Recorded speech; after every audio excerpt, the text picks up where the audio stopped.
আমরা যাচ্ছি হানিমুনে। ফ্ল্যাশব্যাক। তো গাইস, কেমন আছো তোমরা সবাই? আশা করি তোমরা ভালো আছো আর আমিও খুব ভালো আছি।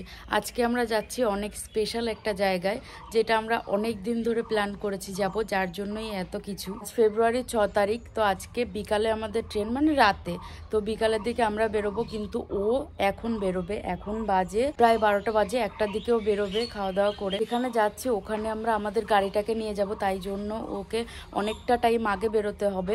আশা করি তোমরা জানো যে দূরপাল্লার ট্রেনে করে অনেকটা দূর কোথাও গাড়ি নিয়ে গেলে তার জন্য 3-4 ঘন্টা আগে যেতে হয়। ওখানে প্যাকেজিং আরো অনেক অনেক কাজ থাকে। আমি এখন পুজো দেব, ঠাকুর যেন সবাইকে ভালো রাখে আর আমরা যেন ভালো থাকি।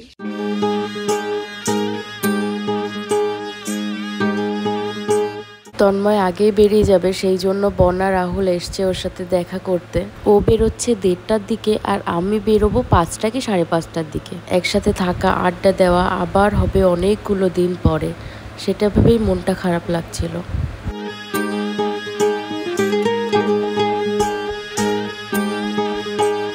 আমিও রেডি হয়ে গেছি, এবার বেরোতে হবে। অনেকগুলো দিন পর আবার বাড়ি থেকে বেরোচ্ছি, একটু তো খারাপ লাগছেই। এখানে সবার মুখে হাসি থাকলেও চোখগুলো কিন্তু ছলছল করছিল। ওরা বুঝতে দিচ্ছিল না যে খারাপ লাগছে, কিন্তু আমি তো বুঝতেই পারছিলাম। তো আমরা এখন চলে এসেছি মসলন্দপুরে। মা আর বাবা যাচ্ছে আমাকে এগিয়ে দিতে।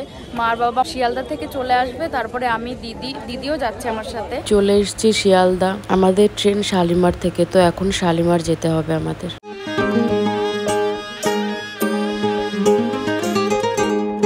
চলে এসেছি শালিমার। এখন আমাদের লাগেজগুলো সব নামিয়ে নিচ্ছে। আমাদের ট্রেন 11টাতে, আমরা 9টার মধ্যেই চলে এসেছি। তো এখন ওয়েট করব ট্রেন আসা। ট্রেনে উঠে গেছি, এখনো তো লাইট ফাইট কিছু দেয়নি, কারণ অনেক টাইম আছে এখনো। এখন বাজে 10টা প্রায়। তো আমার খিদে পেয়ে গেছে। লাইট না দিলে তো বাড়ির দিয়ে যেগুলো খাবার দিয়েছে ওগুলো খেতেও পারবো না, তাই জন্য মা চিড়ে ভাজা করে দিয়েছিল, এখন সেটাই খাচ্ছি। আর বাড়ির থেকে মা রুটি আর তরকারি করে দিয়েছে। লাইট ফাইট আসলে ওটা খাবো আমরা সবাই মিলে। তো এখন লাইট জ্বলছে, আমরা খেতে পারবো। সেই দুপুরে খেয়েছি, তারপর আর খাওয়া হয়নি, অনেক খিদে পেয়ে গেছিলো। এই যে মা বাড়ি থেকে রুটি তরকারি করে দিয়েছে, তাই আমরা এখন 3 জনে মিলে খাবো। চলো খাওয়া দাওয়া করে নিই, তারপরে কথা হচ্ছে। ট্রেনটা ছেড়ে দিয়েছে, আমি জানি না তোমরা আওয়াজ শুনতে পারছো কিনা, অনেকটাই আওয়াজ হচ্ছে। 11টা 20-তে আমাদের ট্রেন ছিল, তো অনেক ঘন্টার জার্নি আমাদের, প্রায় 42 থেকে 43 ঘন্টার। তো প্রচুর টাইম লাগবে। এখন ঘুমাতে হবে, দেখা হবে কালকে সকালে। তো চলো। The next day later. Good morning সবাইকে। সকাল সকাল উঠে গেছি, এখন বাজে 6টা কি 6:30। উঠে আমরা ব্রাশ করতে চলে এসেছি। আর ট্রেন একটা জায়গায় দাঁড়িয়েছিল, পর্দা রোড নামে একটা স্টেশন। আমি জানি না তোমরা আওয়াজ শুনতে পাচ্ছ কিনা, ট্রেনের প্রচুর আওয়াজ হচ্ছে। এখন ট্রেনটা চলছে, তো বাইরেটা অনেক সুন্দর লাগছে। চলো তোমাদের দেখাই।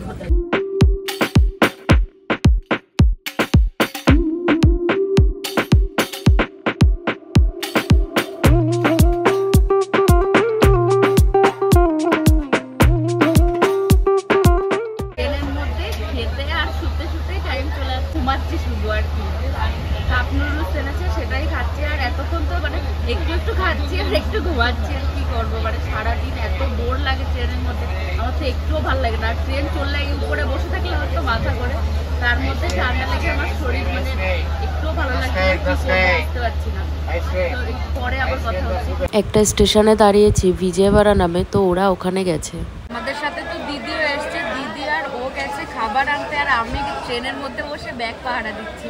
10 মিনিট না কত মিনিট এখানে দাঁড়াবে, তো ওরা খাবার টাবার নিয়ে আসবে, রাতের খাবার সবকিছু। একটা চিকেন আর 2টো ডাবল আন্ডা বিরিয়ানির সাথে কুলও নিয়েছে, এগুলো এখন রাতে খাবো।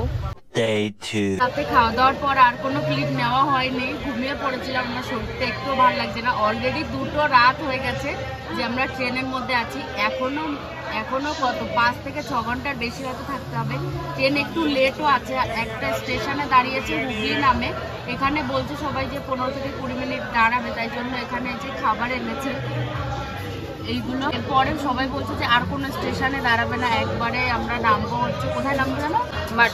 মাঠগাঁওতে নামবো। তন্ময় নামবে বাস করতে, মানে আমাদের গাড়ি নিয়ে এসেছি, তার জন্য ওর ওখানেই নামতে হবে, গাড়িটা ওখান থেকে দেবে। আমি আর দিদি ওখানে নামবো, তারপরে জিজু আসছে, আমরা চলে যাব। তারপরে তন্ময় বাইক নিয়ে আসবে।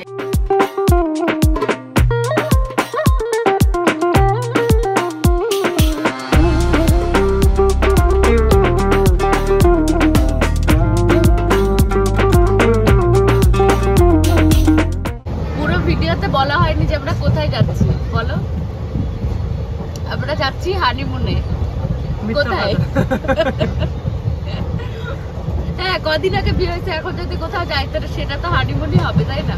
তোমরা বলো, হানিমুন হবে তো? তোমরা আগে গেস করো, দেন ভিডিওর লাস্টে আমি বলবো আমরা এক্স্যাক্টলি কোথায় যাচ্ছি। ট্রেনের মধ্যে এত ঘন্টা থেকে পুরো মানে স্কিনের অবস্থা ভীষণ বাজে। তো এখন আর এসব কিছু বলছি না, আসলে আমরা কোথায় যাচ্ছি সেটা এখন বলবো। আমরা যাচ্ছি গোয়াতে। তো গোয়াতে যাওয়ার সময় রাস্তায় মানে ট্রেনে করে যেতে গেলে একটা জায়গা পড়ে, সেটার নাম দুধসাগর। সেটা অনেক সুন্দর, আমি অনেকবার শুনেছি, কখনো দেখিনি। আমিও দেখার জন্য ওয়েট করে বসে আছি যে এটা কেমন। আমি জানি না আমি ফোনে কতটা ক্যাপচার করতে পারবো, অবশ্যই তোমাদেরকে দেখাবো। আর তোমরা যদি এই লাইনে আসো তো অবশ্যই তোমরা দেখতে পারবে।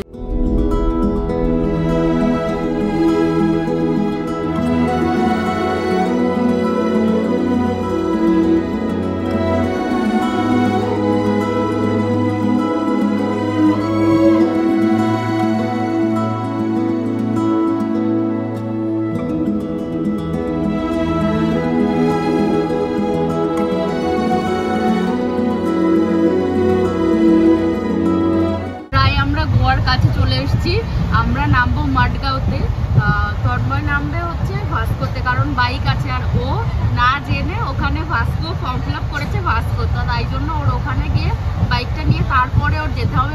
তো 45 ঘন্টা টোটাল, 2 ঘন্টা লেট ট্রেন, 45 ঘন্টা জার্নির পর ফাইনালি নামলাম। আর কিচ্ছু ভালো লাগছে না, যত তাড়াতাড়ি রুমে যাওয়া যায় ততটাই ভালো। আমাদের শুধু দুজনের লাগেজ দেখো, তন্ময়ের একটা ব্যাগ ওটা ওর সাথেই রেখেছে, আর শুধু আমাদের লাগেজটা দেখে এতগুলো শুধু আমাদের, আমি আর দিদি এগুলো সব নিয়ে নামলাম। তন্ময় হেল্প করেছে আমাদের, ও উঠে গেছে এই যে ট্রেনে।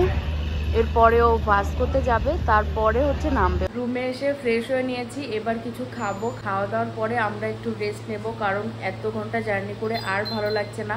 তো দেখা হবে নেক্সট ভিডিওতে। আর কেন এসছি, কি করতে এসছি সেটা তো তোমরা আস্তে আস্তে জানতেই পারবে। তো ভালো লাগলে লাইক কমেন্ট শেয়ার করে দাও। ফেসবুক থেকে দেখলে অবশ্যই ফলো করো, ইউটিউব থেকে দেখলে সাবস্ক্রাইব করো। আজকের মতো টাটা।